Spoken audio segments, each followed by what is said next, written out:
خداوند یسوع مسیح کے نام میں آپ کو سلام اور راہ حق کی جانب سے خوش آمدید۔ بائبل مقدس ایک الہامی کتاب ہے، لوگ اس کو مختلف طریقوں سے پڑھتے ہیں۔ آج ہم بائبل کو پڑھنے کے دو طریقے لیکسیو ڈیوینا اور پالیفونک ریڈنگ سیکھیں گے۔ عدنان بھائی، آپ ہمیں لیکسیو ڈیوینا کے بارے میں کچھ بتائیں۔ ارے بھائی، لیکسیو ڈیوینا لاطینی زبان کی اصطلاح ہے جس کا ترجمہ الہی تلاوت کیا جا سکتا ہے۔ اس طریقے میں بائبل کے کسی بھی متن کو 4 بار پڑھا جاتا ہے، لیکن یاد رہے کہ یہ کوئی میکینیکل عمل نہیں ہے، بلکہ ہر بار متن کو پڑھنے کا مقصد خدا کے ساتھ رشتے کو مضبوط کرنا ہے۔ لیکسیو ڈیوینا کے لیے کم از کم 30 منٹ مختص کریں۔ کلام کو پڑھنے سے پہلے کچھ وقت دعا میں گزاریں اور خدا باپ سے درخواست کریں کہ وہ بائبل کے اس حصے کو آپ کو سمجھائے۔ پاک روح کو دعوت دیں کہ وہ آپ کا استاد بنے۔ دعا کے بعد متن کو پہلی بار دھیان سے پڑھیں۔ پڑھنے کے دوران متن کے اہم نقطوں پر غور کریں۔ متن کو دوسری بار پڑھتے ہوئے ان نقطوں کو زیادہ دھیان سے پڑھیں اور جانیں کہ خدا آپ کو کیا پیغام دینا چاہتا ہے۔ تیسری بار اسی متن کو پڑھنے کے بعد ان خیالات کو کسی ڈائری میں لکھ لیں تاکہ بعد میں دہرا سکیں۔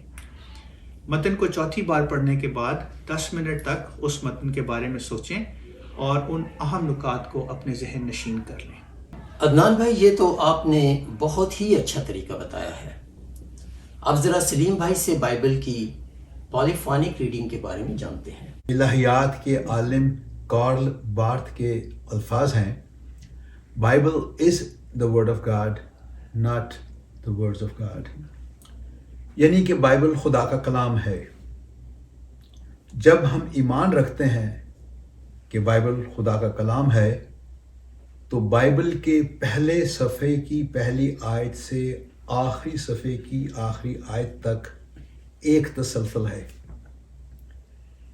بائبل خدا واحد کی محبت، رحم، فضل اور انصاف کی ایک ہی تصویر پیش کرتی ہے۔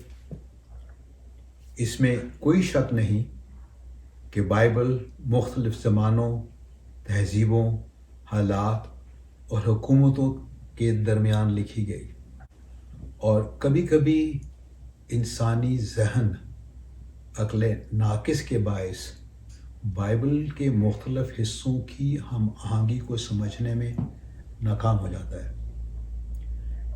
ایسی دشواریاں کسی حتمی نتیجے پر پہنچنے میں رکاوٹ پیدا کرتی ہیں۔ ایسے مواقع پر بائبل کو پالیفونکلی پڑھنے سے آسانی پیدا ہوتی ہے۔ اس کو سمجھنے کے لیے خیال کریں کہ آپ موسیقی کی دھن سن رہے ہیں۔ اس دھن میں مختلف ساز ایک ساتھ بج رہے ہیں۔ آپ بیک وقت طبلہ، گٹار اور وائلن کی آوازیں سن رہے ہیں، لیکن یہ سب مل کر ایک ہی میلوڈی پیدا کرتے ہیں۔ آپ اس میلوڈی میں سے کسی ایک آواز کو علیحدہ نہیں کر سکتے۔ بالکل اسی طرح بائبل کو پڑھتے وقت آپ خدا پاک کے ایٹریبیوٹس یعنی اس کی صفات کو الگ الگ نہیں دیکھتے۔ اس کے انصاف میں بھی اس کا رحم ہے، اور اس کی محبت اس کی پاکیزگی کے بغیر نہیں۔ ہماری دعا ہے کہ خدا آپ کو کلام مقدس کو پڑھنے اور اس کو سیکھنے کی بھوک اور پیاس بخشے، اور اس کا پاک روح آپ کی رہنمائی فرمائے تاکہ کلام مقدس کے ہر صفحے پر آپ خدا کی محبت اور اس کے فضل کو جان سکیں، اور یوں آپ کلام مقدس میں جڑ پکڑتے جائیں اور روز بروز اس میں ترقی کرتے جائیں۔ آمین۔ آمین۔ معزز ناظرین، اپنی آراء اور سوالات ہمیں info@rahehaq.org پر بھیجیں۔